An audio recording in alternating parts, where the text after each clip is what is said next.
Good evening, everyone.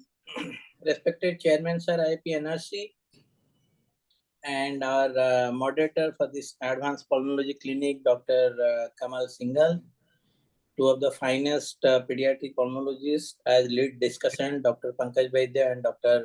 Sarath Balaji, and the presenter, Dr. Nisha, and the mentor, Dr. Ketan and Dr. Asmanjan Sahu, and all the dearest delegates. So now again, we are for this a very popular and thought-provoking. Sir, is it possible to share viewers link, sir? This is panelist link. My fellows are asking for viewers link. Sorry, Dr. Zarat. Viewers link, sir. I've sent. Sir, yeah, just now, sir. Thank you. Yes, sir. Okay. So, good evening, everyone, and welcome to this very popular Advanced Pulmonology Clinic series. It's a monthly series of last Monday of every month. And today's presenter is from AIMS Bhubaneswar, Dr. Nisha Sahu. And I would just have the privilege of a welcome address from our chairman, sir, and then we can go on to science. Great. Thank you, Dr. Modi. Good evening, all the respected program coordinators, Dr. Kamal Singhal, and experts, Dr. Sarath Balaji and Dr. Pankaj Vaidya, and all delegates who have joined today evening. I hope that you are getting some very important messages, some important clinical clues how to work up a child with respiratory problems and how to pick up small findings in history and examination, and from the finding like X-ray and CT scan, how to go methodically. So again, we have got one more presenter today from AIMS Bhubaneswar, and let us see what is the story for us. So over to Dr. Modi, please let ball rolling, please. Thank you, sir. Now I will request Dr. Kamal Kumar Singhal to take up the stage and start the session. Dr. Kamal, please. Thank you so much, sir. So I'll request Dr. Nisha to please start with the presentation.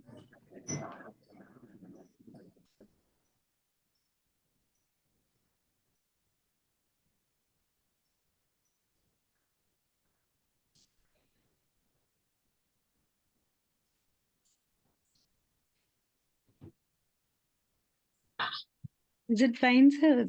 Yes, you're audible. It is visible. Please start. Good evening, everyone.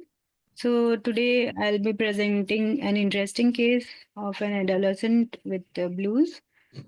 So we had this child, 13 years old girl child, admitted to our hospital on 5th of May, hailing from Salipur, Orissa, and informant were mother and self. They were fairly reliable. And she presented with chief complaint of shortness of breath, which was noticed for last 4 months, and progressive bluish discoloration of lips and digits, which was also noticed for last 4 months. So over the last 4 months, regarding the shortness of breath, it was insidious in onset, gradually progressive, which was initially noticed during strenuous activities and after climbing stairs or running, but now it has progressed to be having after hurried walking on level and also walking slightly uphill.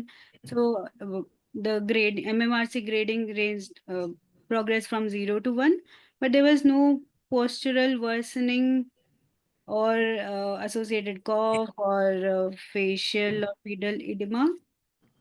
And regarding bluish discoloration of lips and digits, she used to have those which would increase intermittently and subside within few minutes without any association with which would increase with breathing efforts or irritability or pain or loss of consciousness. There is also history of nail changes which was noticed since early childhood, which was like bulbous swelling of all the digits of toe and fingers. So this was regarding the chief complaint and the history. Then regarding the relevant negative history, there was no history of squatting or spell-like episodes like acute onset crying, irritability, or cyanosis, full peripheries of fainting, or any emergency room visit. There was no history of suppressed cycle or feeding diaphoresis or increase in any precordial activity, no history of recurrent chest infections in infancy or swelling of body, shortness of breath post lying down. And also, there was no history of chest pain, palpitation, or syncopal attacks. There was no history of chronic cough, recurrent chest infections again, or noisy breathing, or chest introing or hemoptysis. There was no history of acute onset pallor or GI bleeding, hemoptysis, though there was history of small volume epistaxis, which was noticed 2 to 3 times during previous hospital stay in this illness. And there was no history of jaundice or altered sensorium. There was no history of anemia or transfusions or blood disorders in the family.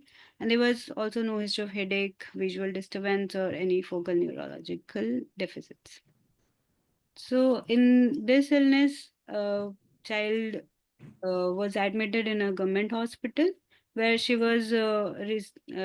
received oxygen support via nasal prongs, and there was history of ICU stay also where she developed multiple painful skin lesions and some oral eruptions, which was probably due to some drug administration, uh, suspecting Steven Johnson syndrome, and there was associated small volume epistaxis during that period, but there was no recurrence of the same epistaxis, which could be due to the drug reaction probably.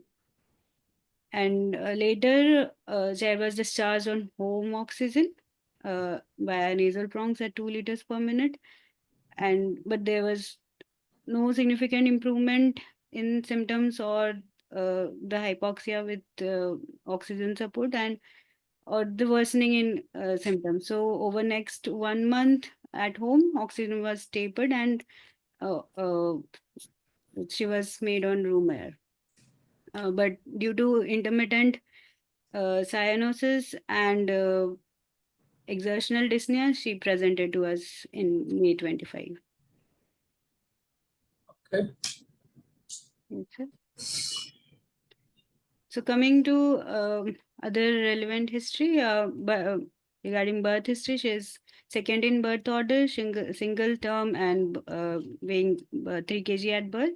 There was no adverse perinatal events, and there was no noted cyanosis or respiratory distress at birth. Family history-wise, she was born out of non-consanguineous marriage, and there's one older sibling who is healthy. There is no history of TB contact. There is no history of recurrent blood transfusion in the family. And she is immunized as per national immunization schedule, and there was presence of BCG scar.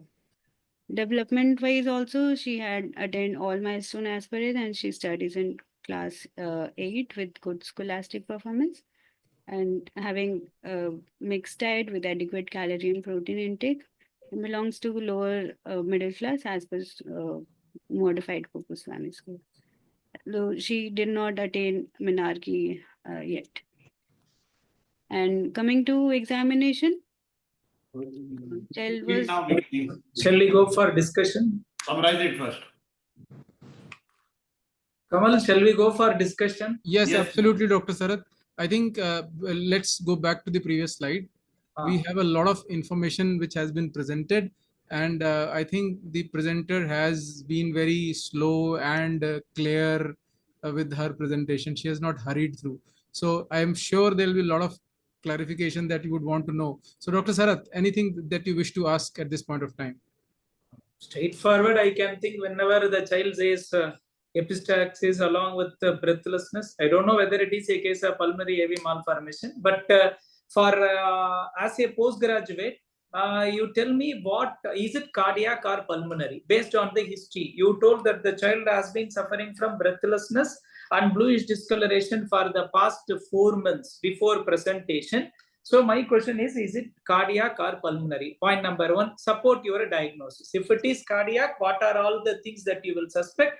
If it is pulmonary, what are all the site of pathology you will suspect?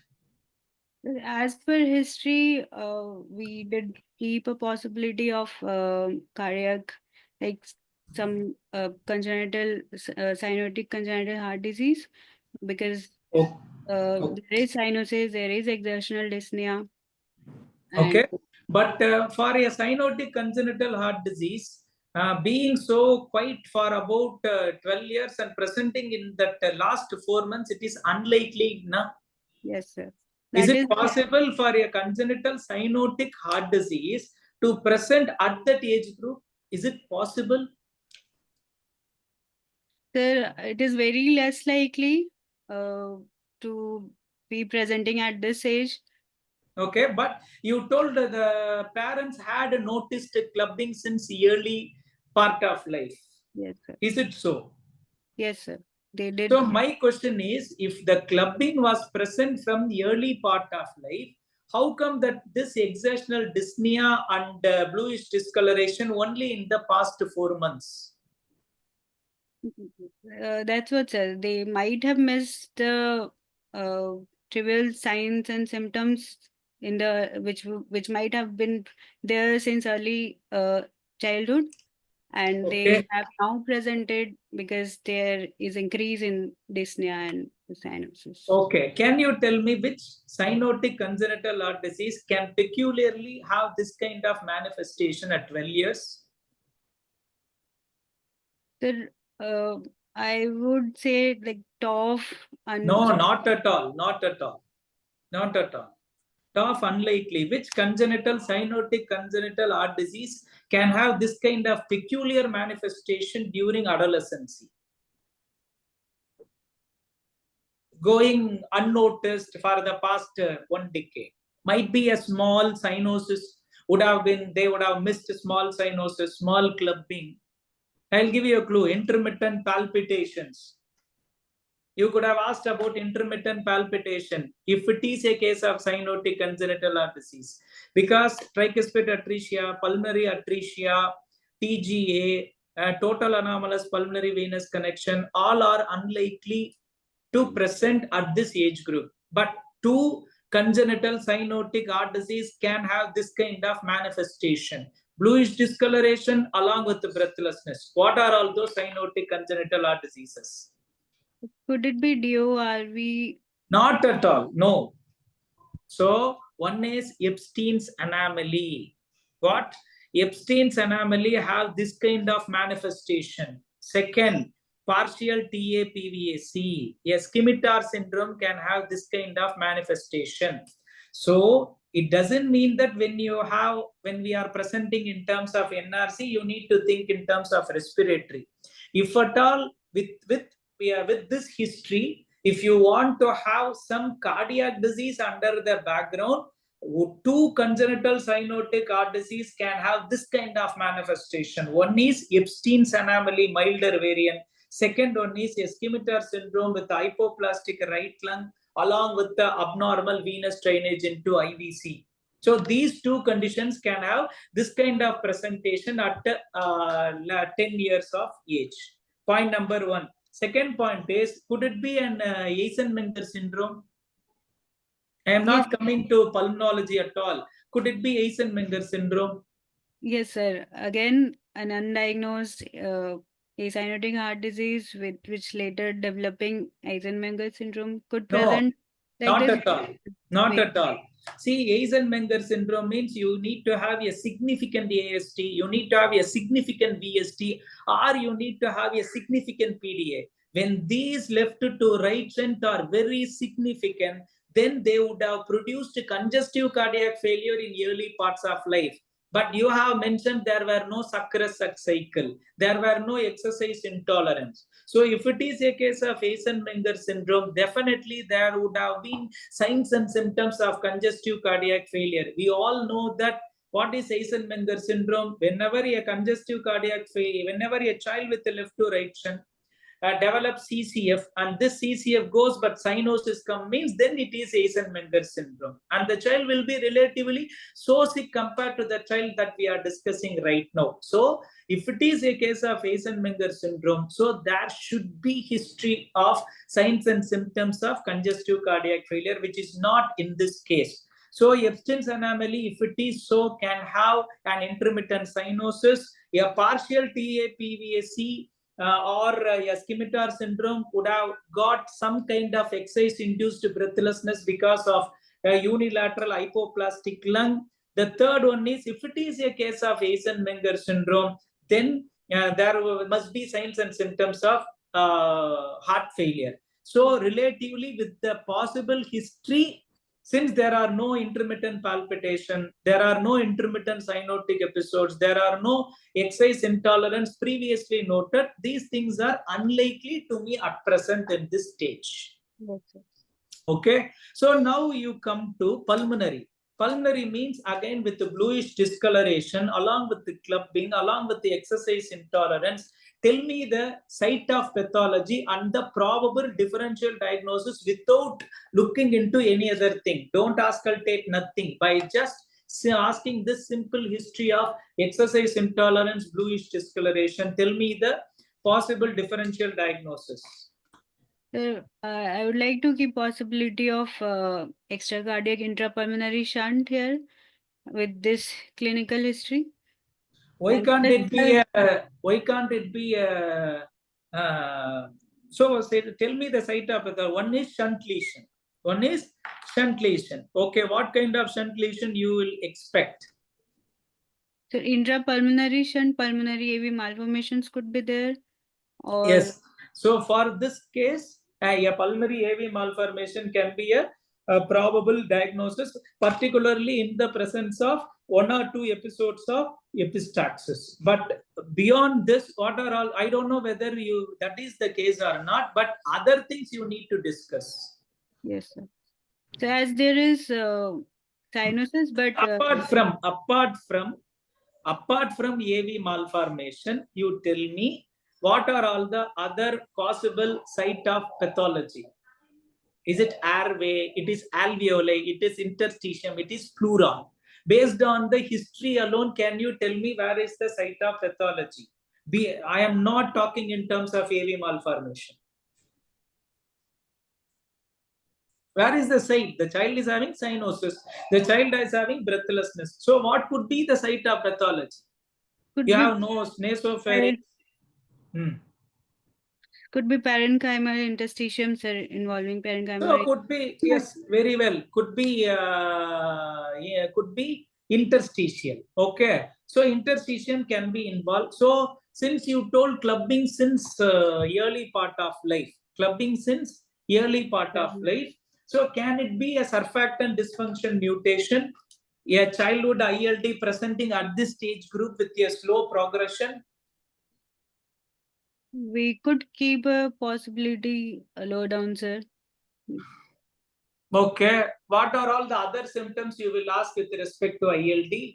If it is, let me say, it can be a surfactant dysfunction mutation or any other hypersensitive pneumonitis going for an ILD.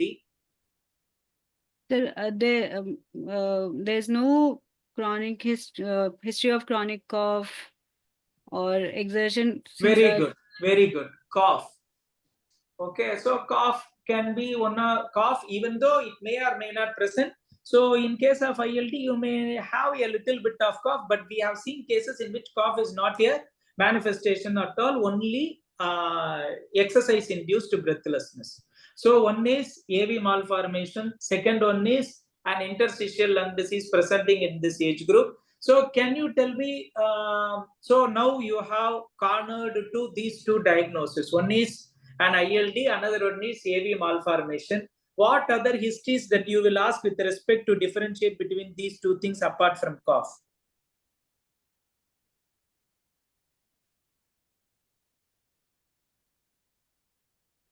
Hello?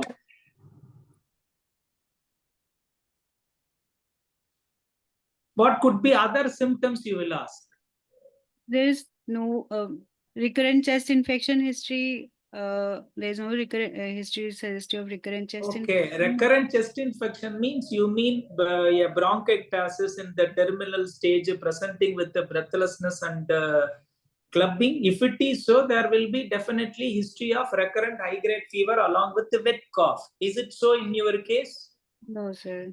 No. So again, bronchiectasis is unlikely based on the history. Based on the history, two things are possible. One is AV malformation. Second one is interstitial lung disease. Third one, you have mentioned something about the child had not attained menarche. Instead of saying menarche, you need to put SMR staging. Yes, sir. Okay, as a DM postgraduate, you need to say what is the SMR staging. Just saying not attain menarche will not fulfill the purpose, because the child would have been in stage 2 or stage 4 of SMR is only your menarche. You are talking in terms of stage 4.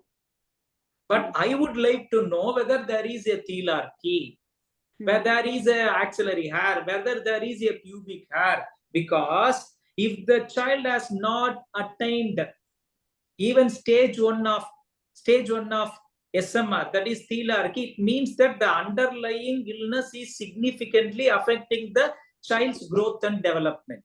Yes, sir. So instead of saying just menarche, you need to pinpoint what is the SMR stage. So apart from weight, apart from height, you need to mention scholastic performance. You need to mention SMR staging. So by what age you will start your SMR staging? So after 10 years of age. 8 years. 8 years, not 10 years. After 8 years for a girl child, you need to put SMR stage. Okay. So based on the history, it is lung. So in lung, it can be either interstitium or AV malformation. Points in favor of AV malformation is epistaxis. Second points not in favor of an ILD is absence of cough. There is no cough at all in this child. No, sir, it was not there. Okay, if cough is there, what are all the interstitial lung diseases you will think in terms of?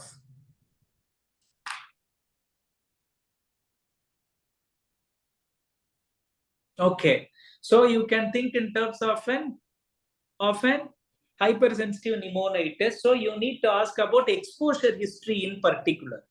And if the child had clubbing since early part of life,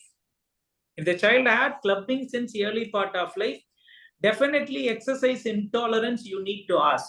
Any child with this cyanosis, with this exercise intolerance at 12 years, if clubbing was there, then you need to ask whether the child can play like any other peer group children, or if the child is taking rest each and every time. Because when you ask that one particular history, definitely after 3 to 5 years, mother will be able to pinpoint whether the child takes rest in between play. So you need to ask that particular history to say whether it belongs to interstitial or not. Okay.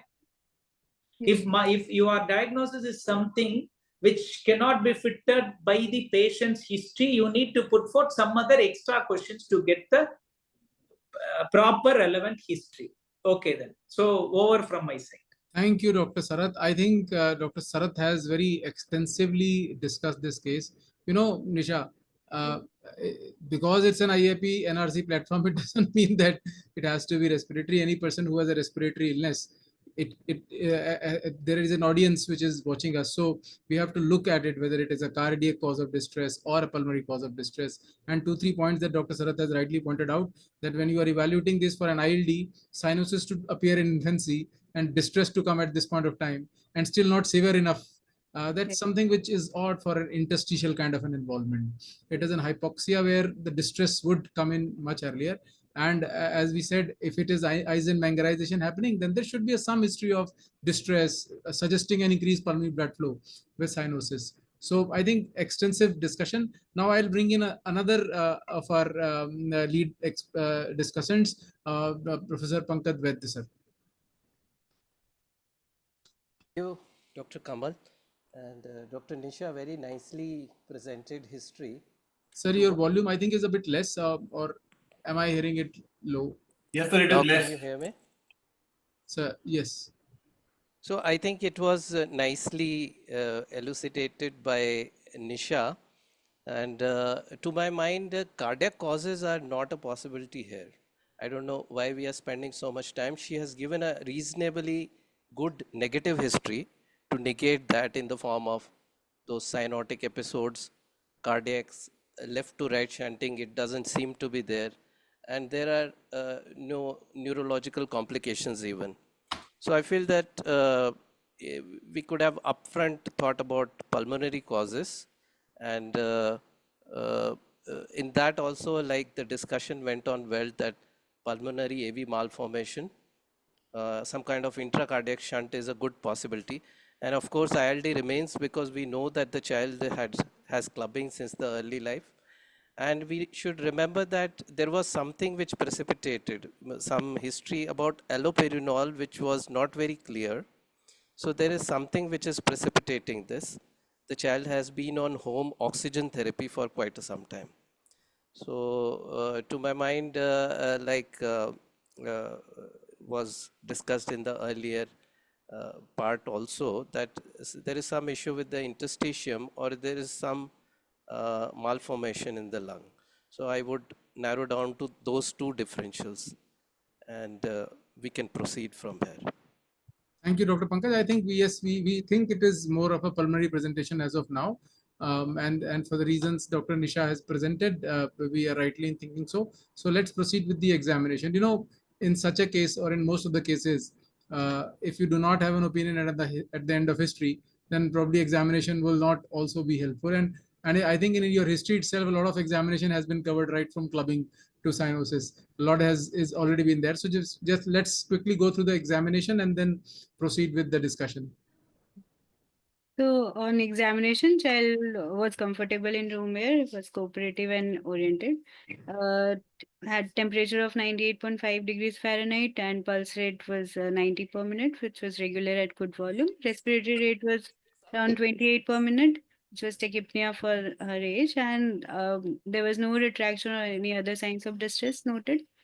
BP was around 100 by 64 mmHg with no discrepancy between the limbs. Saturation, she was maintaining between 65 to 70% in room air, but there was no change in change with oxygen supplementation.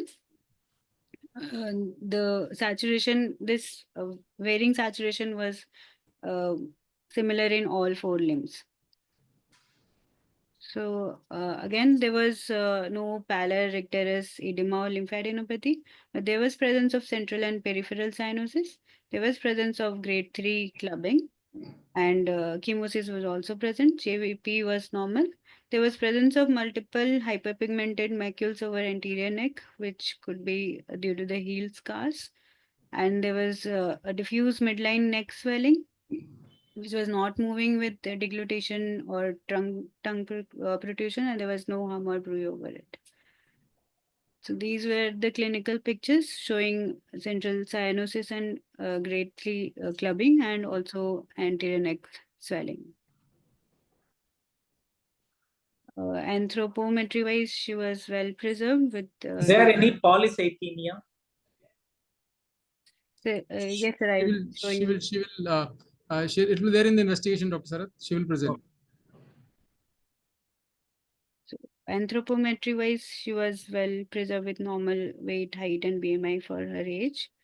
Coming to systemic examination, cardiovascular examination was grossly normal with chest was bilaterally symmetrical and apex beat visible 2 centimeter below the nipple with no visible veins or scars over the chest, and apex beat was palpable in left fifth intercostal space over left mid clavicular line. There was no palpable P2 or heave or thrill. On auscultation, the S1, S2 was normal. There was no murmur, no S3, S4, no bruit or hum. Coming to respiratory, P2? so P2 was not loud, normal. Okay. Coming to respiratory system examination, it was also normal grossly, like on inspection, trachea was central, chest shape was normal, and chest rise was symmetrical bilaterally. On palpation, also trachea was midline with normal tactile parameters. Percussion note was also normal, and auscultation there was no abnormal sounds, and normal vesicular sounds were heard all over. Other system examination was also normal, with the abdomen shape being normal, with umbilicus central and no scars or sinus, no hepatosplenomegaly, or there was no fluid thrill or shifting dullness, and bowel sounds were normal. CNS examination wise, high mental function was normal. There was no cranial nerve deficit. Bulk and tone were also normal. Power was 5 by 5 in all muscle groups, and detail was also normal. There was no sensory deficit and no signs of cerebral or meningeal involvement. Summarizing the case, this was a 13-year-old girl which was born out of non-consanguineous marriage, developmentally normal, was completely immunized with no significant family history, who presented to us with complaints of progressive dyspnea and cyanosis, which was noticed over last 4 months. And there was history of clubbing, which was present since early infancy. So on examination, she had cyanosis with grade 3 clubbing, hypoxemia and room which was ranging between 65 to 70%, with presence of tachypnea, but no other signs of respiratory distress, and no contributory cardiovascular or respiratory findings were there. So I think you have differentials here, So Nisha. Nisha, yes, sir. You was can the present your BP differentials okay? and then we'll bring in the lead discussion. Dr. Nisha, Yes, was the sir. Yes, BP Dr. Pankaj. okay? Was it in the normal centers? Blood Yes, pressure. that was within the normal sentence. There was no variability in the pulses No, sir. in any limbs. No, sir. Pulses were well stable, equal, and good volume. So, clinical possibilities which we had kept was after history and examination, like we already have an extensive discussion, but like first the possibility which we kept was cyanotic congenital heart disease, though there was no history of cyanotic spell or the cardiac examination was normal. There was presence of exertional dyspnea, cyanosis, clubbing, and a normal respiratory examination. And next, we had kept possibility of extra cardiac shunt, could be pulmonary or portosystemic shunt. Uh, the points in favor were like chronic compensated hypoxemia and room again with normal cardiac and respiratory examination. Though there was no history of hemoptysis, no history of jaundice or any features suggestive of chronic liver disease. Are there any retractions? No, sir. There was no chest retraction. So, okay. Right. Then, That's where asymptomatic hypoxemia was there, suggesting more. what is that midline neck swelling? So that could be the thyroid swelling, but that was like not associated with, not moving with deglutition. Or swelling. So, if it is not moving with the deglutition, what it can be? Some thyroglossus probably. It also moves with the deglutition, no? So it was it a significant swelling or just something innocuous? It was visible swelling, so it was Okay. Likely to be a lymph node or something? could be nodes, but on examination, it was not looking like it was a diffuse swelling, sir. I think you can finish with your clinical possibilities and then we'll come back to the discussion. So lower down, we kept possibility of a cyanotic congenital heart disease with pH and shunt reversal, though there was presence of cyanosis and clubbing with normal respiratory examination. Though there was no history suggesting like no history of suppressive cycle or feeding diaphoresis, which was present during infancy, or no feature suggestive of pulmonary hypertension. P2 was normal. And again, another possibility which we kept was chronic lung disease like involvement of interstitium or alveolus, ILD or bronchiectasis, as there was presence of exertional dyspnea, hypoxemia, and clubbing since early childhood. But there was no history of cough, chronic cough suggesting any parenchymal involvement, and there was no respiratory distress at rest, and again, respiratory examination was normal. Again, absence of retractions is not in favor of a lung disorder. Yes, sir. And precardial activity is normal, P2 is also normal. If it is a case of an ILD, definitely for this hypoxia and clubbing, by this time you would have developed some kind of loud P2. Yes. That So- midline swelling, can it be a dermoid cyst or cervical adenopathy, as sir mentioned? Or is it relevant to this case, or as an incidental finding? Sir, it could be just incidental finding because there was no associated bruit or hum on examination over the swelling.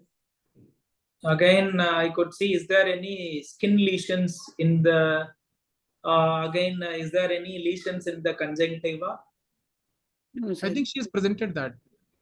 Some congestion you said, na? Some congestion was there, but Yes. not like till angioplasty was not. Perfect. Okay. Okay, Dr. Pankaj. I think I could see Dr. Ketan's message whether any more differentials, but to my mind, first we should. You're rule again, out these- sorry, your these audio are- is a bit Your less. audio. Sorry. I was trying to say that I could see Dr. Ketan's message that any more differentials, but I guess these are the ones which look to be more likely. And Dr. Nisha, there is one more differential possibly you have kept. Can you show that to us? Yes, Abnormal hemoglobin. Yes. Yes, abnormal right. hemoglobin with low oxygen affinity, as there was again cyanosis and hypoxemia, but that was out of proportion to the clinical symptoms with normal cardiac and pulmonary findings. But the points against are presence of clubbing and there is no anemia. So I have, though I have kept the possibility lower down. You mean congenital methemoglobinemia? Yes, sir. Similar presentation.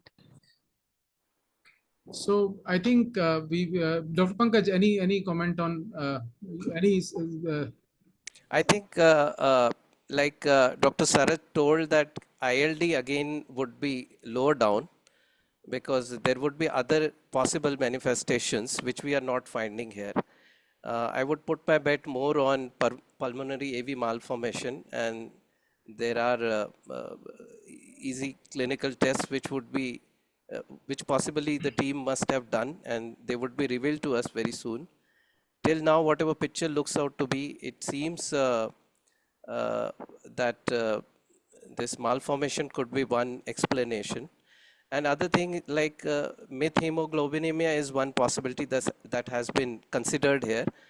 And somehow I feel that allopurinol must have a relation to this.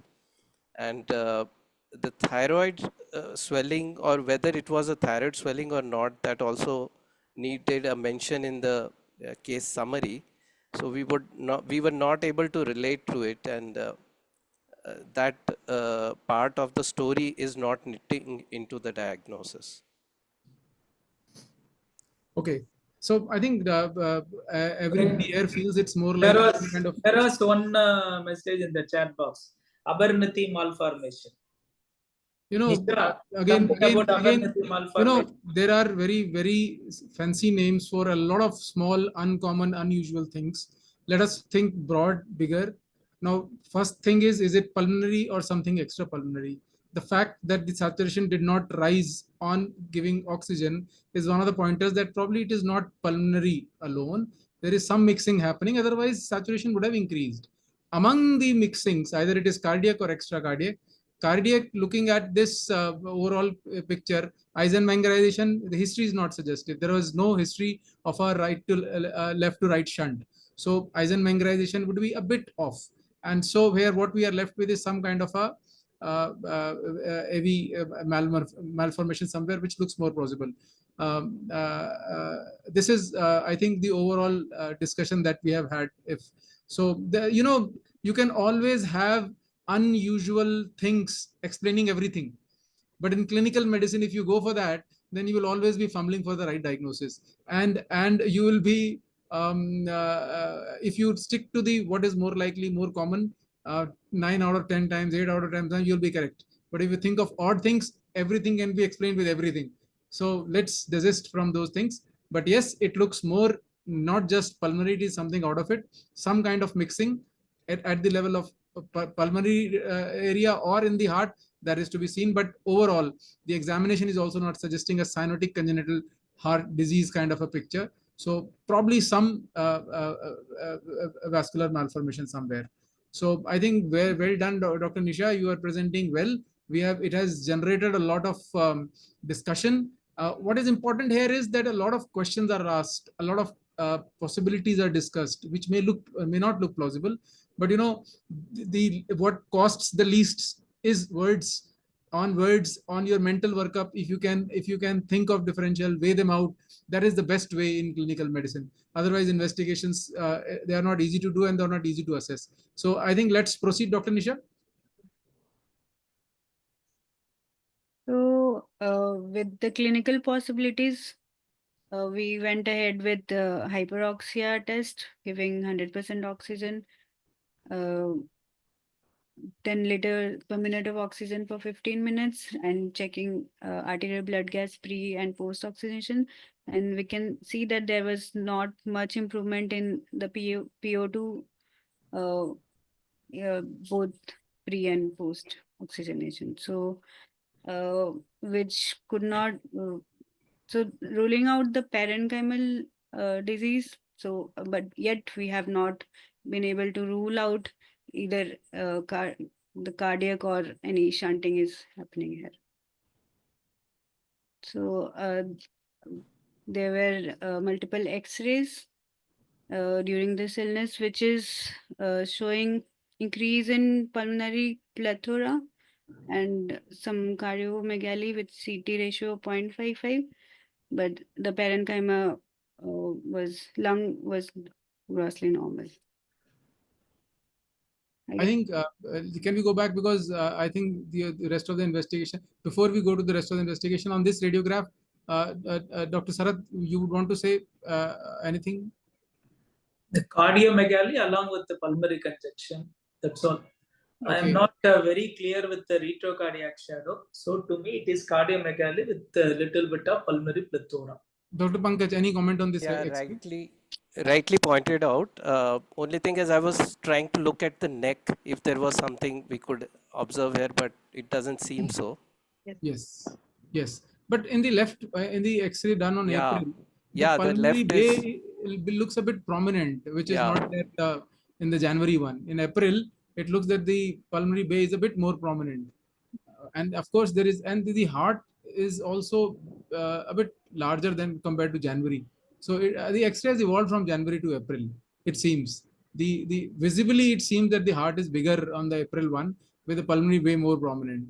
So maybe some kind of failure. But the April X-ray, I could see only 5 reps above diaphragm. So probably that one is an inspiratory. That one is relatively an expiratory. 1, 2, 3, 4, 5. That is one way to look at it. Yes. But there is a cardiomegaly and pulmonary congestion compared to Jan X-ray. Yes. Dr. Nisha, please proceed. So these were the blood investigations which we did. Here is Dr. Sarath, your answer. There is the hemoglobin. That is the clue. Yes, sir. So there was increased hemoglobin with polycythemia, and rest of the investigations were within normal limits. Liver function and renal function were normal. So we went ahead with Dr. Nisha, was the absolute value of PCV available, the hematocrit? So it was around 50 to 54, ranging between 50 to 54. So we went ahead with doing 2D echocardiography as we had these possibilities like cardiac or some shunting happening. So this was the 2D echo showing 4-chamber view, where these were this was the right side of showing right chamber of heart, and this the left chamber of heart, and which did not show any gross structural lesion.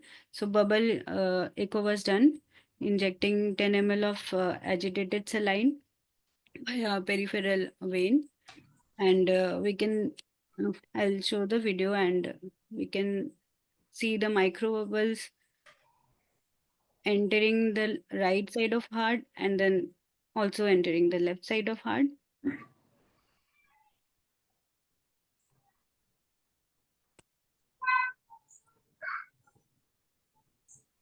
So this was the microbubbles after entering the right side, entered the left side, but it was around, it entered in within like 3 to 4 cardiac cycles, which would suggest some shunting is happening, but did not rule out the cardiac shunt. So probably it was shunting, intracardiac shunt, or large pulmonary, intrapulmonary shunt. So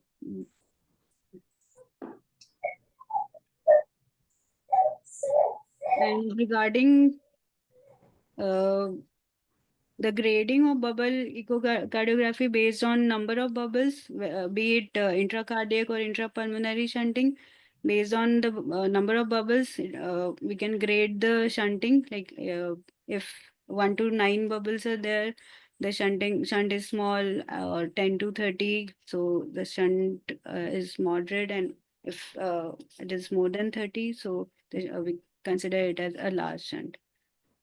So with this picture, we went ahead with CT angiography. I'll be showing the videos of the CT. So this was a CCT chest showing a mediastinal window, and we can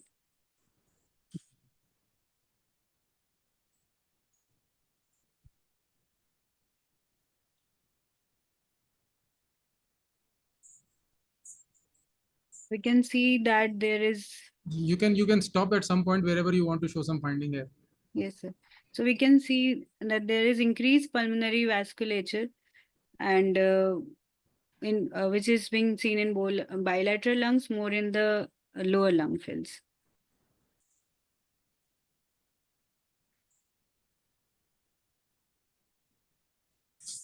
And also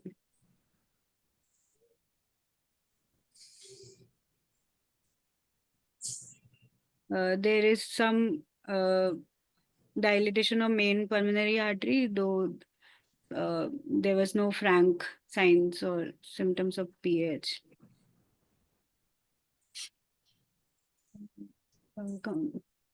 This is the lung windows, again showing involvement of bilateral lung with prominent pulmonary vasculature with bilateral diffuse GGOs.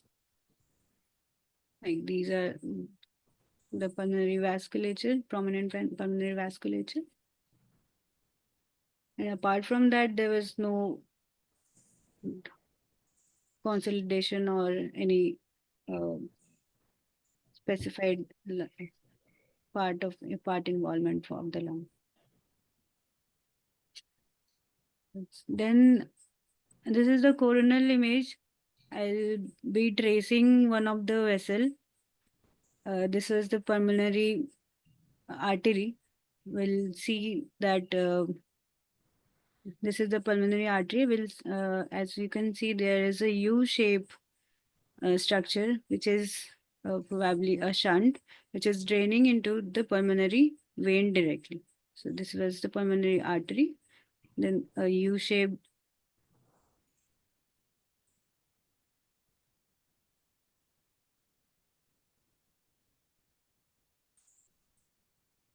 this is the U-shaped shunt draining into pulmonary vein. So after this image, and also there were multiple such shunts in the images, which was bilateral and diffuse.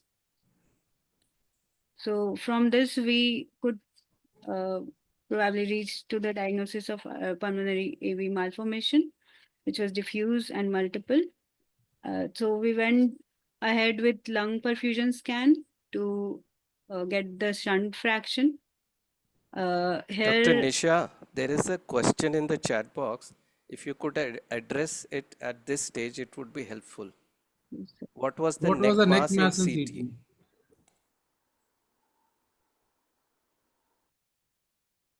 Is it node? Is it vascular? Is it lymphomatous? Is it dermoid cyst? It's a midline swelling, that's all. No? yes, sir, it was a Have you midline. done any ultrasound neck? Yes, sir, we had done ultrasound neck, and I'll be coming to the investigation. Okay. You please go ahead with your sequence. So we went ahead with lung perfusion scan using technetium level macro aggregated albumin. So this was the right side image is showing a normal scan and left is our patient scan. So with the macro aggregated albumin gets dissolved in gets absorbed in the pulmonary capillaries. So in a normal scan, we would see the uptake only in lungs, as we can see in the normal scan in right side. But in presence of shunting, these particles get shunted to other non-pulmonary structures. Like in brain, we can see the highlighted area in brain, liver, or kidneys. So, and the shunt fraction, which was calculated via this scan, was approx 50% here. And coming to other investigation we did was like to get extra pulmonary portosystemic shunting. We did ultrasound abdomen Doppler, which was normal, showing normal portal vein or hepatic veins. Importance of this documentation of portal vein and hepatic vein? Sir, we did keep possibility of Abernethy malformation. Very good. So, very good. That is the answer. And ultrasound neck was done because there was swelling over the anterior neck that showed bilateral thyroid lobe appears to be increased in size with diffuse spongiform appearance, and the vascularity was normal. And thyroid profile was done that showed elevated TSH. The anti-TPO was normal, and so it is a diffuse puberty related goiter. It could be like that, sir, because TPO is normal. And the simple point to differentiate is whether it is diffuse and uniform or firm. If it is diffuse and uniform and palpation, it is a puberty goiter. If it is firm to touch, then it comes under Hashimoto's. yes. Okay, then. Right. So our final diagnosis was diffuse pulmonary AV malformation with subclinical hypothyroidism, which we kept, and child was started on thyroxine supplementation and aspirin. To Absence of menarche, can it be due to hypothyroidism or is it due to AV malformation? Sir, there could be multiple possibilities, like the chronic illness could itself delay menarche, Okay. or hypothyroidism itself can suppress the axis and can cause, or pulmonary AV malformation can have, as it can cause chronic hypoxemia, so it can have effect on hypothalamic pituitary variant axis, and it can even cause delayed. Excellent. Thank you, Dr. Nisha. I think the clinical presentation as of now is over, and it has emanated a very good discussion. There are a lot of things in the chat box also. So what we know that there was mixing which was happening not in the heart but in the lungs. Okay, there are 2-3 things which are still lying there. Why was the child started on allopurinol? Any idea? Sir, it was not mentioned, but it could be like child had polycythemia, but the uric acid levels were normal. Probably they Okay, might. we are not sure, but somebody started it for some reason. Yes, and then we have some skin lesions suggestive of something healed. So what were they? Pyodermas, abscess? What was it? What is your impression? Because you were there on floor. sir. It was also not mentioned, but there were skin peeling which were Perfect. So what we understand is some shortness of breath which is happening, but clubbing is there since early. The saturations are not improving on oxygen. Then there is a history of epistaxis, some congestion of the eyes, and then you have some skin lesions. All this throws up about this being a pulmonary venous malformation. But I think we have a few more slides, Dr. Nisha. yes, sir. What is the likely any association or something if we can find? So, in further course, we considered treatment for the same ambulation of the feeders, but it was not amenable because they were multiple diffuse in number, and also surgery was not possible again due to diffuse involvement.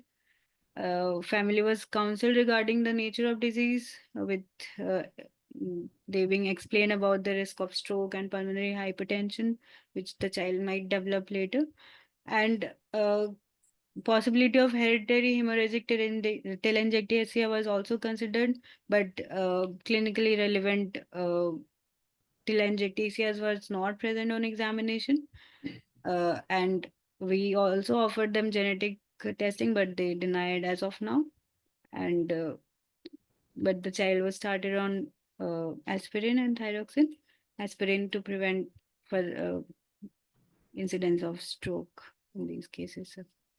So these were the pictures of eye which is not showing any significant telangiectasias. And also you need to concentrate on polycythemia rather than pallor in this case. Apart from telangiectasia, look at the polycythemia and the palpebral conjunctiva. That is an important clue. Usually whenever you have an hypoxia with polycythemia, clubbing and a normal P2, always it is more in favor of an AV malformation. There was congestion of the palpebral conjunctiva. So should I move ahead with the discussion, sir, about few? To your question, what management options were considered or were done? Sir, we considered for ambulation, but as there were multiple diffuse small. I think the last slide you have presented that part, so we'll not repeat it. Dr. Pankaj, any comments about the overall case? How common is it? How commonly do we see it? It's nice the way Dr. Nisha has presented how things evolved, and that is how we should approach it. Other thing is these days this genetics is coming up, and there are different types of mutations for HHT that, and someone has also put up a question in the panel. So it would be helpful, but from the treatment point of view or from the management point of view, we can rule out malformations in other part of the body, but other than that, I don't see any implication. So with that, we can move ahead. So Dr. Nisha, just if you can about this HHT, what are the manifestation? If you can show us one slide so that the audience will be, now that we have a diagnosis, you can give us a broader picture of what this thing has as a common presentation. Sir, a very, very beautiful question from Ganaram, sir. Is there any minimal bruit at least somewhere else over the chest? I wanted to ask that question. Was there any, even after getting the diagnosis, have you tried auscultation again in that case throughout the entire chest? Yes, sir. There was some form of bruit you would have heard, no? Sorry, sir. I did not get your last statement. I think we will go by what she has presented. She has not presented a bruit. The bruit was not there. So we will not get into that. Her examination has said what they had to say. We will not poke further into it. Dr. Pankaj, any final comments? Because I'll ask Dr. Nisha if you have a summarized slide on what is there in HST for our audience.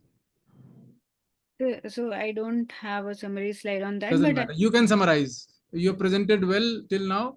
Just summarize so that you know what we saw was cyanosis, some shortness of breath. So we discussed why would you consider. Of course, we had our disagreements that if it is cyanotic or heart disease, which cyanotic heart disease, that hair threading bearing can always be there. But yes, the broader thing is pulmonary cyanotic. If not cyanotic, if pulmonary cardiac, if not cardiac, then what else could it be? That I think we have done well. So can you summarize about this hereditary hemorrhagic telangiectasia? What are its common manifestations? Okay. So, this is an autosomal dominant condition, and they can present with history of recurrent epistaxis or And there is a pulmonary. question in chat box: why do they have epistaxis? They can have malformation apart from pulmonary AV malformation. They can have a malformation and telangiectasias in other parts of body like mucosal, nose, GI, pulmonary. Perfect. Got it. So that could. Other manifestations? So majorly these bleeding manifestations would be there in them Perfect. with the presence of telangiectasias. If you have reviewed any role of beta blockers here, in those hemangiomas and all, beta blockers work. Do they work here? Sorry, sir, I did not. Okay. Perfect. So I think I will now I'll thank the presenter, Dr. Nisha Sahu, for very slowly and elegantly presenting the case, and lead discussants to give such constructive comments. I will now bring in the mentor, Dr. Ketan, to present his thoughts, what they found interesting, why they chose to present this case. Dr. Ketan. Just stop sharing, Nisha. Yes, sir. Thanks for asking that question, sir. Why we chose this case? So this was actually not a very difficult case in the sense that if you are standing by the bedside, you can see that the child is cyanotic, has a saturation of 70%, but she is still not having a lot of distress. And whatever whatever amount of oxygen we give, the saturation is not improving. So practically, you have to choose between an large intracardiac shunt, a large extracardiac shunt, or an abnormal hemoglobin. We still kept a possibility of pulmonary causes because otherwise this discussion would not have happened. And I believe this forum is for the students actually. So that's why we had to keep those possibilities. The other thing is, I think Sir asked about bruit.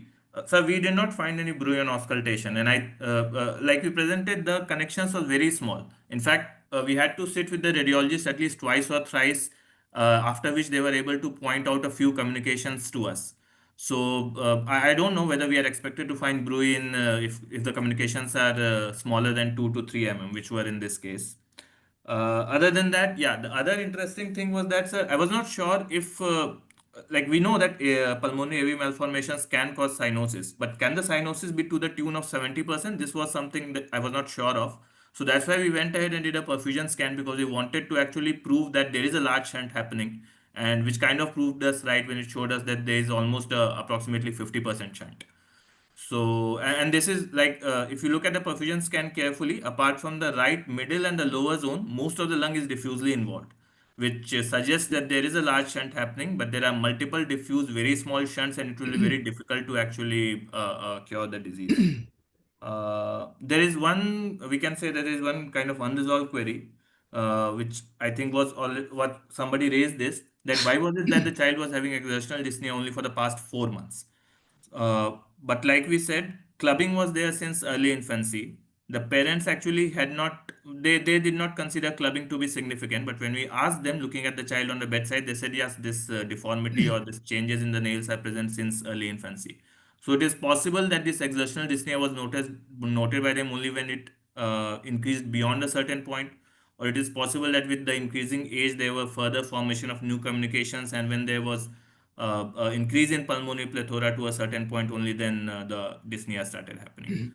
Also, there is some enlargement of the pulmonary artery, so it is possible that the child is now going into pulmonary hypertension, and which has increased her symptoms further. So this is something that we are not sure about at this point. That's it, sir. Thank you, Dr. Ketan. Thank you so much. I think there was good planning. The way the radiographs had evolved over 3 months, there were changes which were the possibility that you are suggesting could be there, because there is a difference in the pulmonary bay, and there is a difference between the cardiac size over there. So things were probably rapidly evolving. And once the pulmonary circulation gets affected in these chronic hypoxias, then they have their different set of problems. I think I would thank the presenter, the discussants, the mentor for the excellent presentation that we have had. So I'll hand over the reins to the organizers, Dr. Modi, Dr. Rawat sir. Thank you, and over from my side. Thanks a lot. Thank you so much. Thank you, Dr. Ketan, team AIMS Bhubaneswar, and all the respected leading discussants, our chairman sir, dearest delegates who joined for this wonderful academic feast tonight. Thank you so much, and good night. Thank you. Good night, all. Good night. Thank you so much.